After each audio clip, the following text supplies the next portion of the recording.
Subscribe horror stories Hindi Urdu YouTube channel.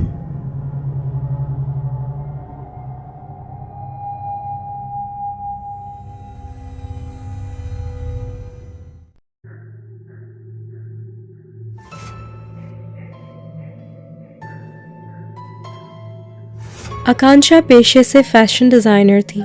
जब उसे मुंबई जाने का मौका मिला एक बुटीक के लिए काम करने, तो दिल्ली छोड़ के मुंबई शिफ्ट होने का डिसीजन लेने में उसे ज़्यादा वक्त नहीं लगा। अंधेरी में 2 बेडरूम का फ्लैट भी उसे बहुत ही आराम से मिल गया। फ्लैट उसने सेमी फर्निश्ड ही लिया था, क्योंकि उसका अपना भी काफ़ी सामान था, जो पैकर्स ने उसके पहुंचने के 4 घंटे बाद ही पहुंचा दिया था। पूरा दिन तो सामान को अनपैक करने में ही चला गया, लेकिन उसके बावजूद भी काम कंप्लीट नहीं हुआ। बाकी का सामान उसने अनपैक कर लिया और फिर दूसरे कमरे में सोने चली गई। दिन भर थके होने की वजह से अभी आकांक्षा की आंख लगी ही थी कि उसने एक आवाज़ सुनी, जो उस कमरे से आ रही थी जहां अनपैक्ड सामान रखा था।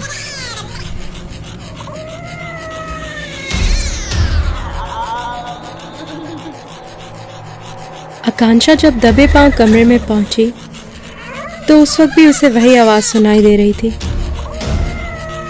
उसने कमरे की लाइट जैसे ही जलाई, उस आवाज़ का आना बंद हो गया।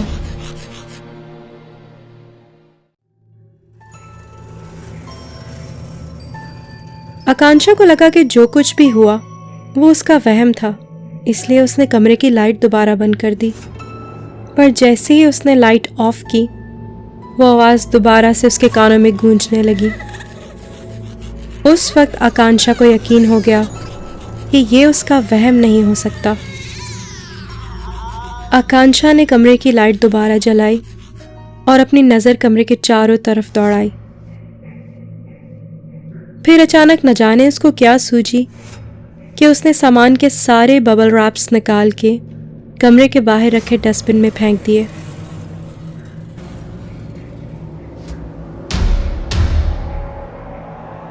कमरे की लाइट ऑफ करने जब वो दोबारा गई तो उसने जमीन पर 2 परछाइयां देखी, जिनमें से एक परछाई चलते हुए कमरे से बाहर चली गई।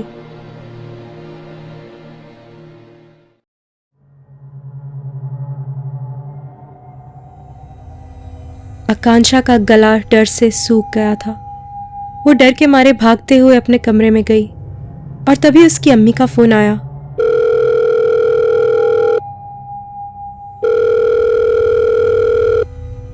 नेटवर्क में शायद कोई प्रॉब्लम होगी, इसलिए 3-4 बार कॉल ड्रॉप हुई और उसके बाद जाके माँ से बात हो पाई। आकांक्षा ने रोते रोते सारी बात अपनी माँ को बताई, जिसे सुन के माँ ने कहा कि बेटा, इसमें घबराने की कोई बात नहीं है। आइंदा से जब भी तुम्हें इस तरह किसी बात पे डर लगे तो घर की खिड़कियां थोड़ा थोड़ा खोल देना, ताकि ताज़ा हवा घर के अंदर आए। इससे तुम्हारी तबीयत में बहुत फ़र्क पड़ेगा। और जब भी डर लगे तो हर दिन ये करना।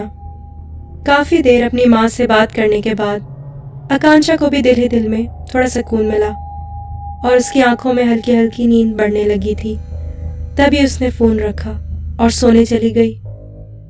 अभी रात इतनी ज़्यादा नहीं हुई थी, सिर्फ 11 ही बजे थे। पूरे घर के सन्नाटे को सिर्फ एक ही चीज तोड़ रही थी, और वो थी घड़ी की आवाज।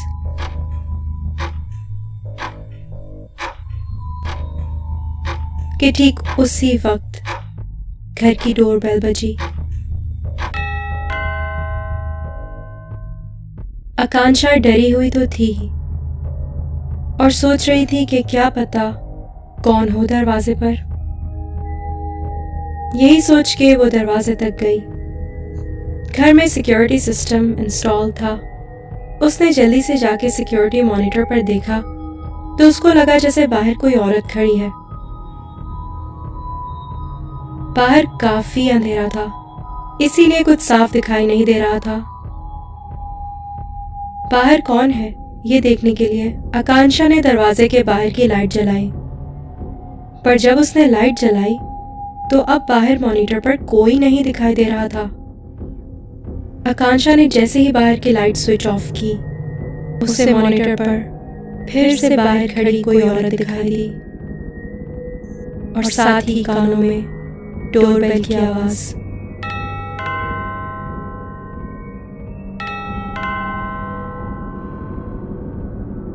आकांक्षा को तो जैसे 440 वोल्ट का झटका लगा हो। वो तो वहां से हिल ही नहीं पा रही थी और बस पागलों की तरह उस मॉनिटर को देखे जा रही थी, हैरानी से। अब डोरबेल के साथ साथ जोर जोर से किसी के दरवाजे को खटखटाने की आवाज भी आकांक्षा के कानों में गूंज रही थी। पर पूरी कोशिश के बावजूद भी वो वहां से हिल नहीं पा रही थी। आकांक्षा का ध्यान तब हटा जब उसके पॉकेट में रखा फोन अचानक बजने लगा।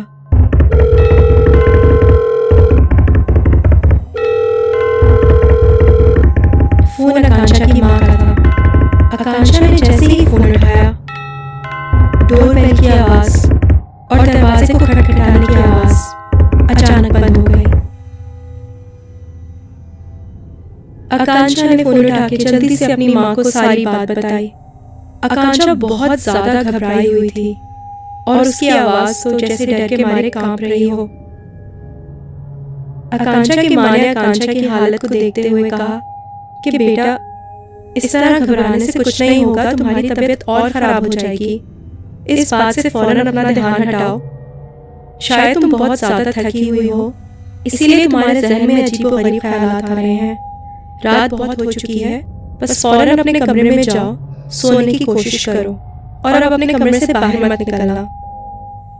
आकांक्षा फौरन से अपने कमरे में गई और उसने अपनी माँ से कहा कि पर आपने इस टाइम पे फोन क्यों किया?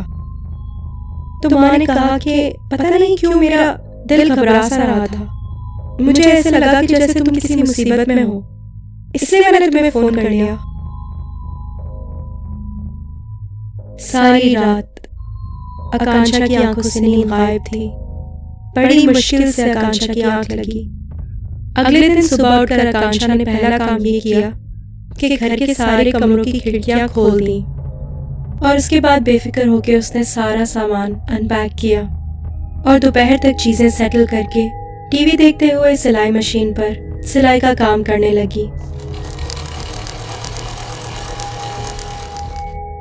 टीवी पर आकांक्षा का फेवरेट शो आ रहा था, जिसे देखने में आकांक्षा इस कदर खो गई थी कि कब टीवी देखते देखते उसकी उंगली सिलाई मशीन में आ गई, उसे पता ही नहीं चला।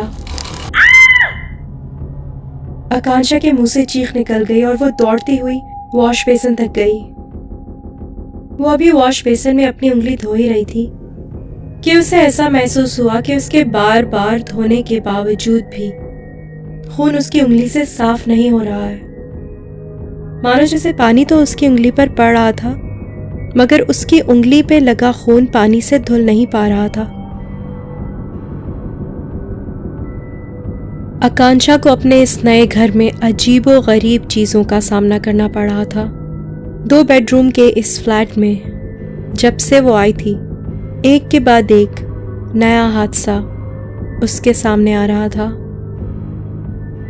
आकांक्षा ने जोर जोर से अपनी उंगली को रगड़ना शुरू कर दिया कि अचानक उसे फील हुआ कि जैसे उसके पीछे कोई जोर से उसे धक्का देने की कोशिश कर रहा है और उसे वॉश बेसिन के अंदर धकेल रहा है और वो वॉश बेसिन की तरफ झुकती जा रही है। आकांक्षा ने जोर जोर से चिल्लाना शुरू कर दिया और अपनी पूरी ताकत से वो वापस पीछे उठने की कोशिश कर रही थी, पर उस वक्त उसकी सारी कोशिशें नाकाम थी। बार बार अपने आप को पूरे जोर से पीछे धकेलने के बावजूद भी वो इस कैफियत से निकल नहीं पा रही थी, उस वक्त तक जब तक उसकी पॉकेट में रखा फोन नहीं बजा।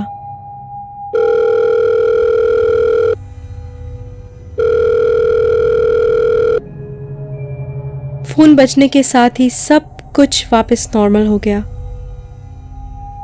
आकांक्षा भागते हुए कमरे में गई और फोन उठाया। फोन फिर से उसकी माँ का था। आकांक्षा ने रोते रोते अपनी माँ को सारी बात बताई। ये सुनते ही उसकी माँ ने कहा कि आकांक्षा तुम फिक्र मत करो, मैं 2 दिन में वहां पहुंचने की कोशिश करती हूँ। ये सुनकर आकांक्षा की जान में जान आई। उस वक्त तक आकांक्षा की उंगली से खून निकलना बंद हो चुका था। फौरन आकांक्षा ने अपनी उंगली की मरहम पट्टी की और साथ ही उसने ये रियलाइज किया कि जिस कमरे में वो सोती है अभी तक उस कमरे में उसके साथ ऐसा कोई अजीबोगरीब वाकया नहीं हुआ। बस इसी एक बात का सुकून था उसे। फिर उसी दोपहर को वो सोने चली गई। अभी दोपहर को उसकी आंख लगी ही थी कि उसने सोते सोते अपने कानों में एक आवाज सुनी।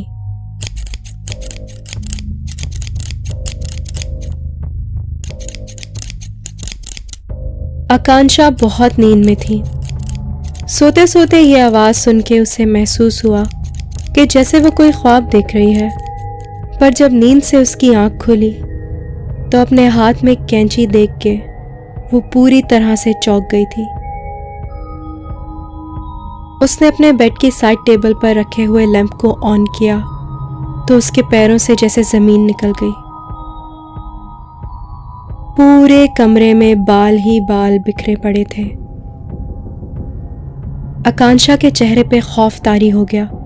उसने जल्दी से अपने सर पे हाथ फेरना शुरू कर दिया तो उसके लंबे खूबसूरत बाल उसे जगह जगह से कटे हुए महसूस हुए। अपना ऐसा हाल देख के वो पागलों की तरह चीखने लगी और जोर जोर से रोने लगी। तभी उसकी माँ का फोन आया।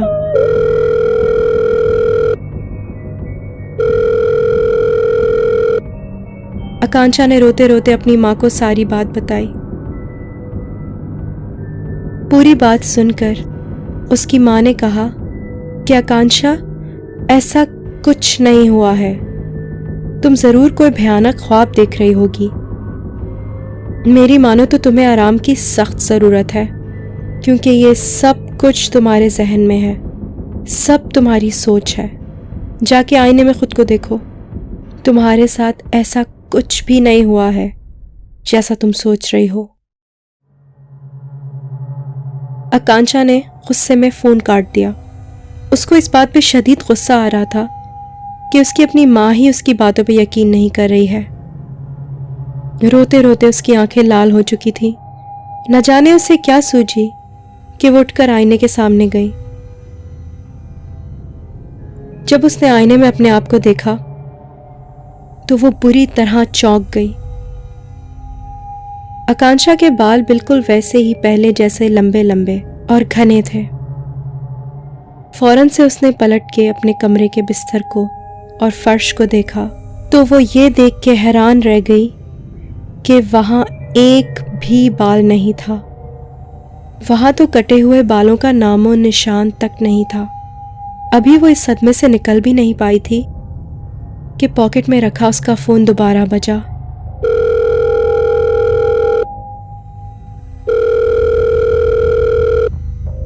इस बार फोन आकांक्षा के डैड का था, जो उसकी आवाज सुनते ही समझ गए थे कि कुछ तो है जो सही नहीं है।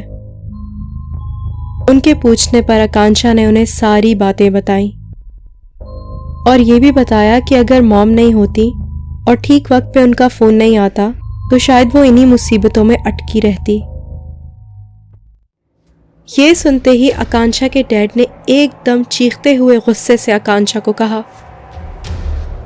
आकांक्षा, कितनी बार मैं तुम्हें समझाऊंगा, तुम क्यों नहीं इस चीज को मान लेती कि तुम्हारी माँ मर चुकी है। हाँ, ये अच्छा है कि तुम्हारी माँ हमेशा तुम्हारे साथ है, तुम्हारे ख्यालों में, मगर इस तरह एक मरे हुए इंसान को हकीकत का नाम देना तुम्हें पागल कर देगा। ये तुम्हारी बीमारी बनता जा रहा है।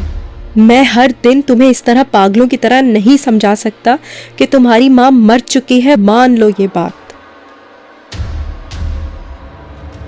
आकांक्षा ने रोते रोते फोन डिस्कनेक्ट किया और उसके बाद अपनी रिसीव्ड कॉल्स की लिस्ट चेक की तो उसमें माँ का कोई नंबर ही नहीं था। अपनी इन्हीं उलझनों में आकांक्षा मजीद उलझती चली जा रही थी।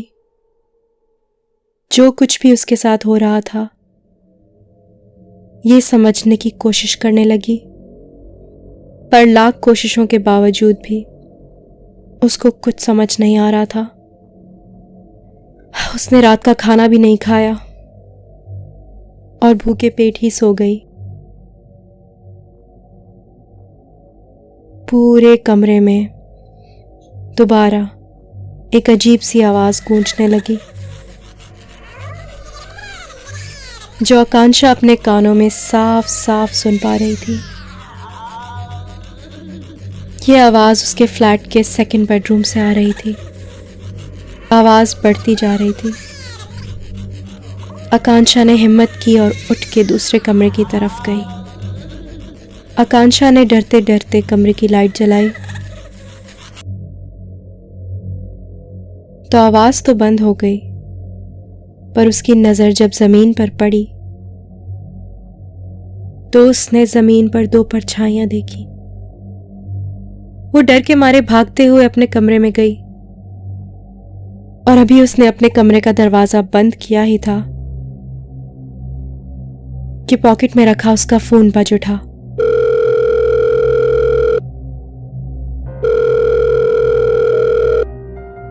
नेटवर्क में शायद कोई प्रॉब्लम होगी, इसलिए 3-4 बार कॉल ड्रॉप हुआ और उसके बाद जाकर उसकी मां से उसकी बात हो पाई। आकांक्षा ने रोते रोते अपने साथ हुई सारी बात अपनी मां को बताई, जिसे सुनकर मां ने कहा कि आकांक्षा, इसमें इतना घबराने की कोई बात नहीं है।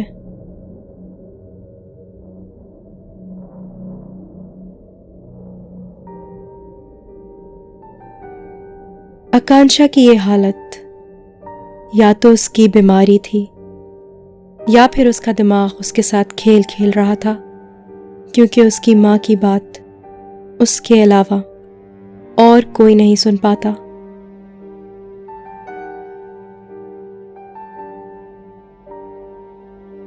इंसान का दिमाग वही सच मानता है जिसको वो खुद सच मानना चाहता है।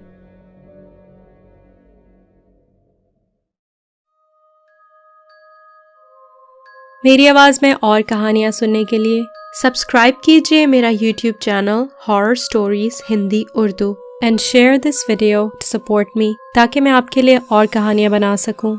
मिलती हूँ आपसे अगली कहानी के साथ।